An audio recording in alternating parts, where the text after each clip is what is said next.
Welcome to People, Power, and Politics. Hard talk, riveting interviews, community updates, in-depth analysis. That's People, Power, and Politics. We tell it to you as it is. No holds barred. You are the people, you have the power. We bring you the politics. To listen to our show, be a guest, or to advertise, visit www.pppradio.nyc. That's www.pppradio.nyc. A very warm welcome to everyone. We are joined by a very special guest, Ms. Crystal Walthall, who is the Executive Director of Faith in New York. Welcome. So good to have you back with us again. It is so great to be here. So the Bible teaches to be kind to immigrants, and we're just going to talk about the migrant crisis in New York. We know that recently the mayor put out some flyers, asking asylum seekers to go to other states, to consider other cities when they decide to come to America, because he's saying housing in New York is expensive and there's no guarantee that shelter will be able to be provided, and services as well.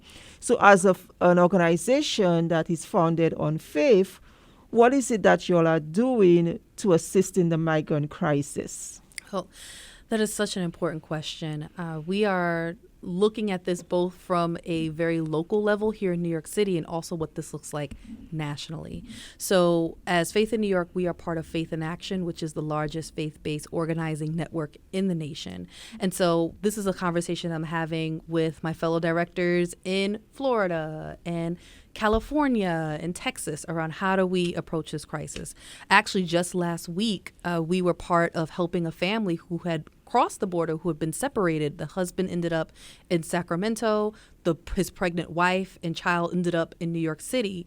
And we were working with our partner organization, Sacramento Act, on how do we reunite this family. The wife had actually been stranded at LaGuardia Airport, pregnant wife, for 2 days, no food, no hotel, nothing.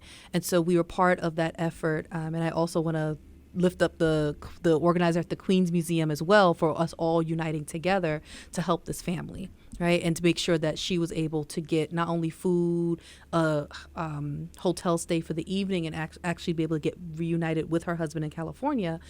So we were able to do that, but there are many stories of this. Mm-hmm. There are thousands of families who are in this crossroads. We see it in our communities when we do our work on a regular basis. And so as an organization, what we're looking at right now is, one, how do we make sure that our new arrivals are receiving the housing, the food, the basic immediate needs that they require right now.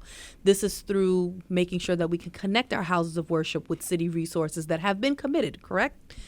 Our city has said with our houses of worship, if you are willing to be a refuge, right? We will help you with those financial resources to do that. So we want to make sure that, one, we're connecting those who are able to do this with those proper resources, and also think through like a lot of the logistics of this, right? That's not an easy task to take on, to say that we will house a family, right? So we want to make sure that they're doing that and doing that well.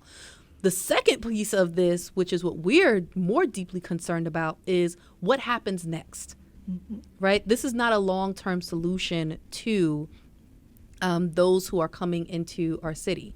It is not a long-term solution to also say, well, don't come here, go there, right? These are not long-term solutions. So what we want to do is work with our faith communities, with our partners, to say, what does it mean to actually to interrupt this system that is separating families, that is, and actually have a clear pathway for citizenship, for residency, for protection for our families.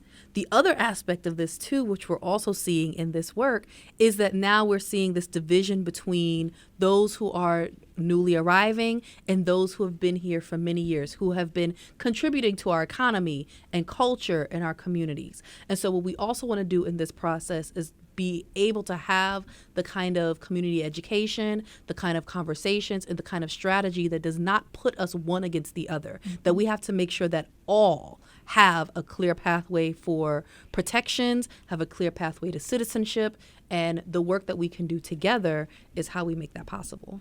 And talking about making that possible, what sort of support does faith-based organizations look for to help them achieve the goals working in the community and dealing with issues such as the migrant crisis? So on a baseline level is resource, right? I've talked to different, whether it's clergy, whether it is local community organizations that are saying that we have migrants in our communities. They're staying at, whether it's a hotel or whatever these different areas are, that they need clothes, that they need shoes, that they need basics for life. And so that they are putting out of their own resources, right, to be able to make sure that someone's not going hungry, that they're not going without shelter. So folks need resource. And to be able to lift what this looks like to be serving 10, 20, 200 people a week, right, in order to make sure that they have food, shelter, clothing. The other piece of this is a lot of education around what is this immigration system? Why is this happening? What are the push and pull factors that are causing this increase in this process? What's happening on a federal level that is causing this to happen, right? Because immigration is a federal issue. This is exactly is a federal issue. So we can't just look at what is happening in New York City. Yes, we have to keep our electeds accountable here around what are the resources that are being provided. How do we make sure that New York City is a sanctuary city, right? And so that way our people are protected. But we also have to look much more deeply at the history of our immigration system, what is currently happening in our immigration system, and how do we use the power of our vote, how do we use the power of our voice to really make a change in this federal system. Okay, so people are listening right now. How can they volunteer, donate to be part of, what it is that you're doing? Oh, my goodness. You can go to faithinnewyork.org/donate. That is one way to get connected. And just in general, our faithinnewyork.org website. You can also follow us on Instagram, Facebook. We do have a TikTok. We try. But faithinnewyork.org. And that way you can stay up to date with all of our work. You can sign up to become a member. You can sign up to become a donor. You can join one of our strategy teams, because we have to do this work together. We are in it together. We have to do this together. And so we invite you to be part of the work of transformation and liberation in our communities. All right. Thank you so much, Ms. Walsall, and we look forward to having you back here again. Thank you so much. Our pleasure. Welcome to People, Power, and Politics. Hard talk, riveting interviews, community updates, in-depth analysis. That's People, Power, and Politics. We tell it to you as it is. No holds barred. You are the people, you have the power. We bring you the politics. To listen to our show, be a guest, or to advertise, visit www.pppradio.nyc. That's www.pppradio.nyc.